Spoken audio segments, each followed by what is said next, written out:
नमस्कार दोस्तों, आपका स्वागत है अपने यूट्यूब चैनल टीना में। आज हम लोग बात करेंगे यूपी ट्रिपल पेट 2023 जीके जीएस पिछली परीक्षाओं पर आधारित सभी प्रश्न है। प्रैक्टिस सेट नंबर 2 है। इंपॉर्टेंट क्वेश्चन लिए गए, सीधे पेपर में पूछे जाने वाले सभी क्वेश्चन है। तो सभी लोग यहाँ प्रैक्टिस सेट लगाइए और देखिए आपके कितने क्वेश्चन सही हो रहे हैं। आइए देर न करते हुए शुरू करते हैं आज का प्रश्न। और जो लोग वीडियो को लाइक नहीं किए तो लाइक कर लो, चैनल को सब्सक्राइब नहीं किया सब्सक्राइब कर लो, बेल आइकन भी क्लिक कर लें जिससे आने वाले वीडियो आपको आसानी से मिलते रहे। क्वेश्चन पूछा गया, निम्न में से किस हड़प्पाकालीन स्थल में सूचना पट्ट अभिलेख का साक्ष्य मिलता है। तो निम्न में से किस हड़प्पाकालीन स्थल में सूचना पट्ट अभिलेख का साक्ष्य मिलता है। ऑप्शन दिया गया है Rakhigarhi, option B Lothal, option C Mohenjodaro, option D Dholavira. तो सही उत्तर होगा इसमें ऑप्शन नंबर डी धौलावीरा, इसका सही उत्तर होगा। इसके कुछ महत्वपूर्ण बिंदु देखते हैं। धौलावीरा से एक शिलालेख के साक्ष्य मिले हैं। हड़प्पा लिपि के 10 बड़े आकार के चिन्हों वाला एक शिलालेख यहाँ से खुदाई से प्राप्त हुआ था। धौलावीरा यह गुजरात राज्य के कच्छ जिले के भचाऊ तालुका के खादिर बेट में एक पुरातात्विक स्थल है। इसकी खोज 1967 से 1968 में जेपी जोशी ने की थी। गढ़ के पूर्व और दक्षिण में जलाशयों की एक श्रृंखला पाई जाती है। उत्खनन से बलुआ पत्थर और मिट्टी की ईंटों से बने जलाशयों का पता चलता है। तो सही उत्तर उसका क्या होगा, ऑप्शन नंबर डी धौलावीरा। अगला प्रश्न दिया गया है, परमार वंश के किस शासक के शासनकाल में मालवा का स्वर्ण युग प्रारंभ हुआ था। यह सभी क्वेश्चन प्रीवियस की परीक्षाओं पर आधारित हैं और पेपर में सीधे पूछे जाने वाले हैं। तो सभी लोग यह प्रैक्टिस सेट पूरा देखिए। ऑप्शन दिया गया है सियाक दुतुई, option B Naresh Govind, option C Nagabhata दुतुई, ऑप्शन डी वकपति मुंज। तो सही उत्तर होगा इसमें क्या, ऑप्शन नंबर डी वकपति मुंज। परमार वंश के वकपति मुंज शासनकाल में मालवा का स्वर्ण युग प्रारंभ हुआ।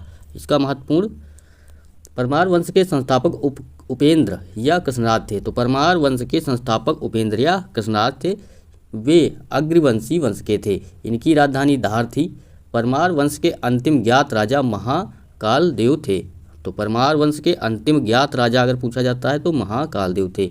परमार राजाओं में अधिकांश शैव थे। तो परमार राजाओं में अधिकांश शैव थे।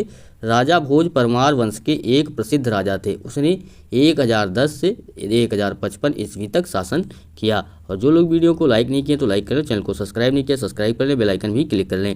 सत्य की खोज में सिद्धार्थ के प्रस्थान को किस रूप में जाना जाता है। तो सत्य की खोज में सिद्धार्थ के प्रस्थान को किस रूप में जाना जाता है पूछा गया। ऑप्शन ए धर्म चक्र परिवर्तन, ऑप्शन बी महाभिनिष्क्रमण, ऑप्शन सी निर्वाण, ऑप्शन डी परिनिर्वाण। तो सही उत्तर होगा इसमें ऑप्शन नंबर बी महाभिनिष्क्रमण। सत्य की खोज में सिद्धार्थ के प्रस्थान को महाभिनिष्क्रमण के रूप में जाना जाता है। महाभिनिष्क्रमण का तात्पर्य 29 वर्ष की आयु में सिद्धार्थ ने अपने घर से चले जाने से है। तो सिद्धार्थ के अपने घर से चले जाने से क्या है, महाभिनिष्क्रमण कहा जाता है। धर्मचक्र परिवर्तन सारनाथ में सिद्धार्थ के पहले धार्मिक उपदेश को संदर्भित करता है। अगर धर्मचक्र परिवर्तन पूछा जाए तो उनके से सारनाथ में जो पहला उपदेश दिया था उससे संबंधित है। निर्वाण का तात्पर्य बोधगया में बुद्ध द्वारा ज्ञान प्राप्ति से है। और परिनिर्वाण का तात्पर्य कुशीनगर में सिद्धार्थ की मृत्यु से है। तो परिनिर्वाण की बात करें तो कुशीनगर में सिद्धार्थ की मृत्यु से है। अगला क्वेश्चन दिया गया है, दाहोद योलो किस फसल की उन्नत किस्म है। तो दाहोद योलो किस फसल की उन्नत किस्म है। ऑप्शन ए गन्ना, ऑप्शन बी चना, ऑप्शन सी गेहूं, ऑप्शन डी मूंगफली। तो सही उत्तर इसमें क्या होगा, सही उत्तर होगा ऑप्शन नंबर बी चना। दाहोद योलो चना की उन्नत किस्म है। दाहोद योलो चने की उन्नत किस्म है। दाहोद गुजरात के दाहोद जिले में दुधमती नदी के तट पर स्थित एक शहर है। चने का नाम उसी के नाम पर रखा गया है। चने को आमतौर पर काबुली चना के नाम से जाना जाता है। इसका उपयोग मानव उपभोग के साथ साथ पशुओं को खिलाने में भी किया जाता है। रबी के मौसम में चना आमतौर पर सूखी फसल के रूप में उगाया जाता है। अगला क्वेश्चन, उकाई बांध किस नदी पर स्थित है। बहुत इंपॉर्टेंट क्वेश्चन है। उकाई बांध कई बार पेपर में पूछा गया क्वेश्चन है कि किस नदी पर स्थित है। ऑप्शन दिया गया है Mahi, option B Narmada, option C कर्ज, ऑप्शन डी तापी। तो सही उत्तर होगा इसमें ऑप्शन नंबर डी तापी नदी पर स्थित है उकाई बांध।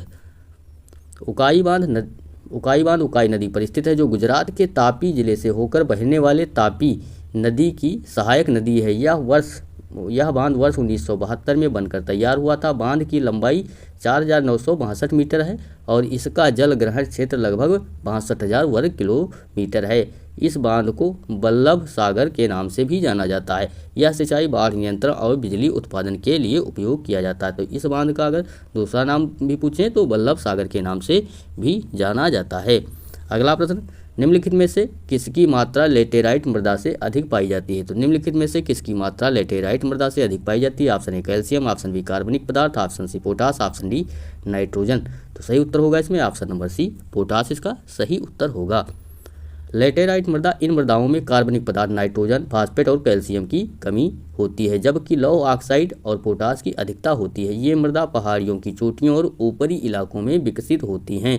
भारत में ये ज़्यादातर केरल, कर्नाटक, तमिलनाडु, महाराष्ट्र, छत्तीसगढ़ और उड़ीसा और असम के पहाड़ी इलाकों में पाई जाती है। तो ज़्यादातर भारत के किस राज्य में पाई जाती हैं? तो केरल, कर्नाटक, तमिलनाडु, महाराष्ट्र, छत्तीसगढ़, उड़ीसा और असम की पहाड़ी इलाकों में पाई जाती है कौन सी? लेटेराइट मृदा। और जो लोग वीडियो को लाइक नहीं किए तो लाइक कर लें, चैनल को सब्सक्राइब नहीं किया सब्सक्राइब कर लें, बेल आइकन भी क्लिक कर लें, जिससे आने वाले वीडियो आपको आसानी से मिलते रहें।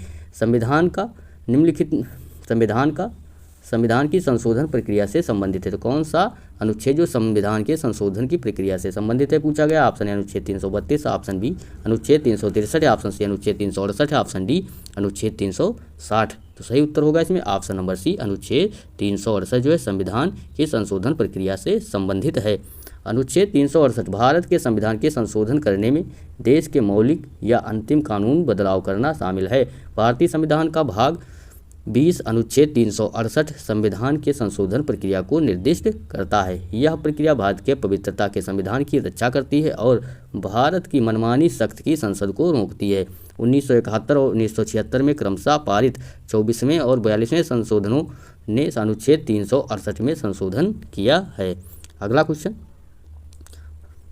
भारतीय परिषद अधिनियम 1909 को के रूप में जाना जाता है। तो किस रूप में जाना जाता है? ऑप्शन ए मॉन्टेग्यू चेम्सफोर्ड सुधार, ऑप्शन बी मिंटो मार्ले सुधार, ऑप्शन सी कैबिनेट मिशन योजना, ऑप्शन डी क्रिप्स मिशन योजना। तो सही उत्तर होगा इसमें option number B Minto Morley सुधार के रूप में जाना जाता है।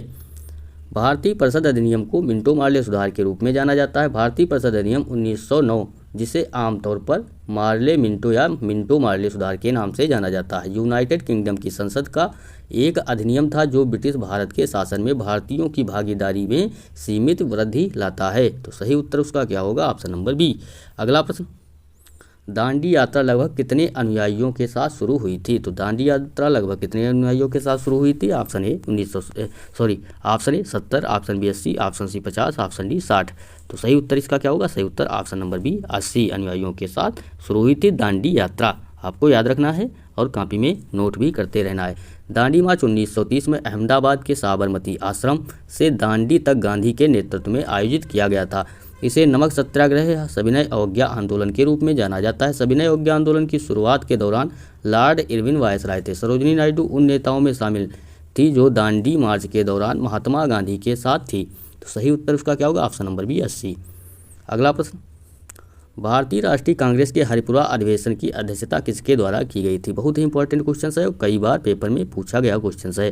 भारतीय राष्ट्रीय कांग्रेस की हरिपुरा अधिवेशन की अध्यक्षता किसके द्वारा की गई थी? Option A C Majumdar, option B Motilal Nehru, option C Subhash Chandra Bose, option D Abul Kalam Azad. तो सही उत्तर होगा option number C Subhash Chandra Bose.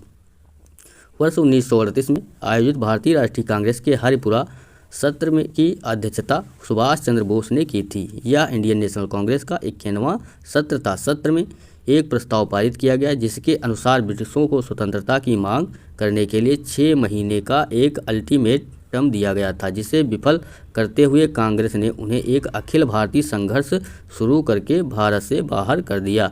तो सही उत्तर option number C Subhash Chandra Bose होगा। तो सभी लोग वीडियो को लाइक करें, चैनल को सब्सक्राइब करें। धन्यवाद।